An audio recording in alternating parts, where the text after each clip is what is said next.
Nandito ba ang ingay? Ano kaya sasabihin ng mga DD shit dito, no? Dati kakampi nila itong si Andrew E. Ngayon, ito na. Dahil nga po wala ng unit team, nandito na siya sa kampo ni Pangulong Bongbong Marcos. Ayan po. Sabihin nyo, alyansa.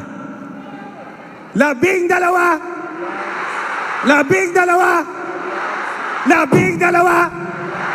12. Magkano kaya budget ni Andrew E. dito, no? Kanta-kanta ka lang eh. 12, alyansa. 12, alyansa. Ganun lang, no? Ganun ka lang, no? Pero laki budget na ito ni Andrew E. 12. 12. Para sa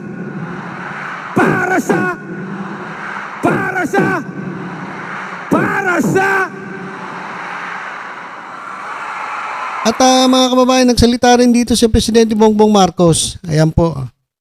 Ayan po. Meron tayong video na yung kompletong video nung pangangampanya ni Presidente Bongbong Marcos sa kanyang mga senatorial balls. At ito mga kababayan, meron ako nakita kasi nanonood ako ng live na ito. Meron akong nakita mga kababayan. Nako. Ang dami po Napansin ko, ang dami po mga DDS ang nanood dito. Ang dami mga kababayan. Talagang pinutakti po ng mga DDS. Itong proclamation rally ng Alyansa para sa Bagong Pilipinas. Siguro sabi nila, nako, ito na, patay na tayo na ito. Siguro masyado sila na-curious at pinanood nila. Ang dami po mga kababayan. Kung nakapanood nyo po yung live, talaga makikita ninyo, nako, ang daming DDS. Nag-aaway-aaway na nga dun sa comment section eh. So bakit kayo nanonood? Mga DDS, anong meron? Kinakabahan na ba kayo? Kinakabahan na siguro to mga DDS, no? At nanonood sila. At ito mga kababayan, meron akong na-screenshot. Sino yung nanonood? Meron pong isang kandidato ng PDP ang nanonood mga kababayan. Na hindi pala nanonood kanina ng live dito po sa proclamation rally ng Alyansa para sa Bagong Pilipinas. Meron po talaga nanood na kandidato ng PDP at walang iba kundi ito mga kababayan. Ini-screenshot ko eh. Ay mga kababayan, ito. Tingnan niyo yung aking mouse. Ayan yung mouse ayan po Ito po yung nanonood yan Yan Ang nanonood po si Rodante Marcoleta. Sabihin, hindi yan si Marcoleta. Guys, ayan po yung may check May check po yan. Verified po ng Facebook yan. So, nanonood po ng mga oras na yan si Rodante Marcoleta. Sir, anong ginagawa mo dyan? Bakit ka nanonood ng proclamation rally ng ng Alyansa para sa Bagong Pilipinas? Sir? Meron kang meron kang nag-spy ka Nag-spy ka Sir Rodante Marcoleta Yan mga kababayan, legit po yan. Sige, tingnan natin yung tingnan natin yung Facebook ni Rodante Marcoleta. Sandali lang tingnan natin Rodante Marcoleta. Ayan mga kababayan tingnan niya yung picture niya tapos may check. Ayan po yung legit na Facebook page ni Rodante Marcoleta. At ito po yung screenshot ko. Ayan po kanina nanonood si Rodante Marcoleta. Diyan po sa live ng Alyansa para sa Bagong Pilipinas. Nako.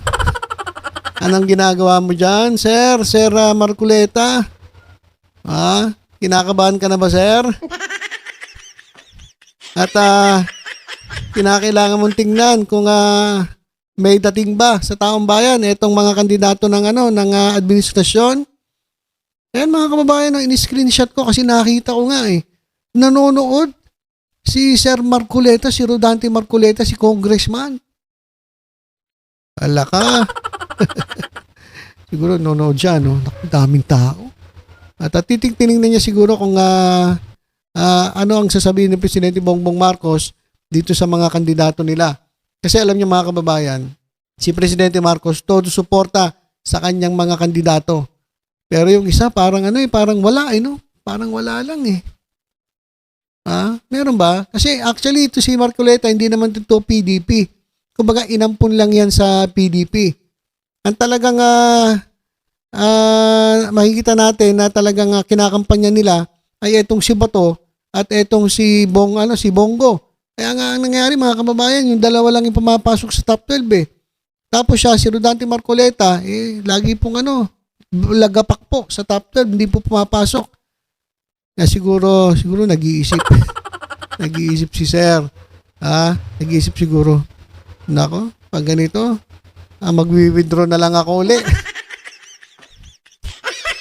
Kasi nung huling election mga kababayan, nag-withdraw siya. Nag-withdraw po siya ng kanyang kandidatura. At ang ginawa niya, kasi siya po ay nominee ng Sagi Party List na nanalo nung huling eleksyon. Kaya nga siya naging congressman.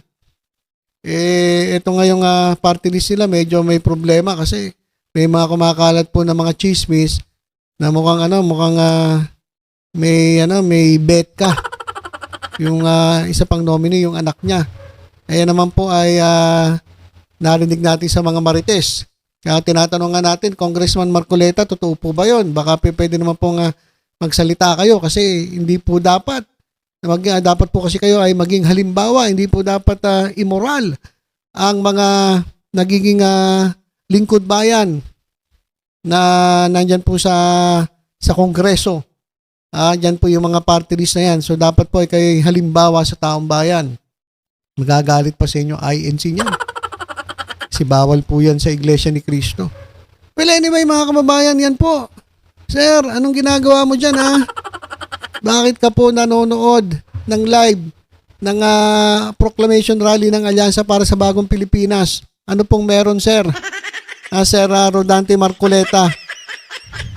Nakakita ko, in-screenshot ko agad kanina mga kababayan tinatanong lang naman natin, okay lang naman manood, diba? Baka naman tinitignan niya lang, ano ba, mag-withdraw na ba ako?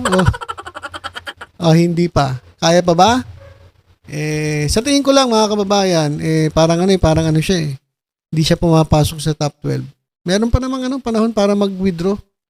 Matagal pa, kakasimula pa lang ng kampanya Diba? Kayong pangalay unang araw ng kampanya sila nga, nangangampanya na nangangampanya Alaka nga ng billboard nila ni Kibuloy dyan sa may sa may South Super Highway sa Skyway Nagsimula na sila mangampanya doon sa mga billboard nila pero wala rin. Wala rin, hindi pa rin pumapasok sa top 12 kahit na ang lalaki ng billboard. So ayun mga kababayan, na-share ko lang naman sa inyo. Nako, si Rodante Marcoleta ay nanood. Baka naman pinanood niya lang si Andrew E. Baka si Andrew E lang pinanood niya. O baka idol niya si Andrew E kaya nanonood siya. Pero sa tingin ko mga kababayan, nagmamatsyag na to si Congressman Marcoleta. At siguro kapag nakita naman niya na mukhang wala siyang pag-asa, madali naman mag-withdraw. Kagaya ng isang kandidato ng Aksyon Demokratiko. Diba? Yung isang congressman, anong pangalan nun? Na gano'n na. Umatras na rin dyan sa kanyang laban sa pagka-senator. Sino pa ba? Si Chavit Singson, na gano'n na rin, nag-withdraw na rin. So, pwede naman mag-withdraw. Kesa naman na may kipag-dikdikan ka, alam mo naman sa survey, lagi kang kulelat, kumbaga tanggal ka, hindi ka pumapasok sa top 12. So, ayan, mga kababayan, bakit kaya? Ano sa tingin nyo? Guys, comment nga kayo, ano sa tingin nyo, bakit nanonood si Marcoleta dun sa live ng Alyansa para sa Bagong Pilipinas? Comment po kayo comment po kayo. Alright, so ilan po muna mga kababayan, basta tutok-tutok lang po dito sa Batang Manila Toid sa iba mga updates. Ingat po tayong lahat. God bless po.